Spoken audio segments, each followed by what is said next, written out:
Hello guys, আসসালামু আলাইকুম। এটা হলো তরমুজ করার ব্লগ আমার।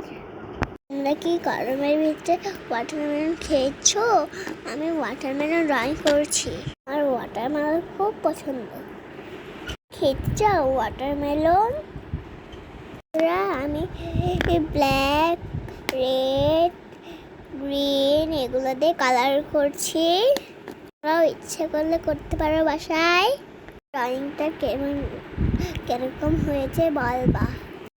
তোমরা লাইক শেয়ার কমেন্ট করবা, বেশি লাইক করবা প্লিজ বন্ধুরা। আমার ভিডিওটা পুরোটা দেখবা। আমি কিরকম আঁকলাম কমেন্টে জানাও। প্রায় কমপ্লিট। আমার তরমুজটা কিরকম হয়েছে বলবা। তোমরা যদি বাসায় ড্রয়িং করতে চাও তাহলে আমারটা অবশ্যই দেখে ড্রয়িং করবে। আমার তরমুজ ড্রয়িং করতে অনেক ভালো লাগে। আমার তরমুজের ফাইনাল লুক। বন্ধুরা, লাইক শেয়ার কমেন্ট করে দিবা। Bye bye, I love you.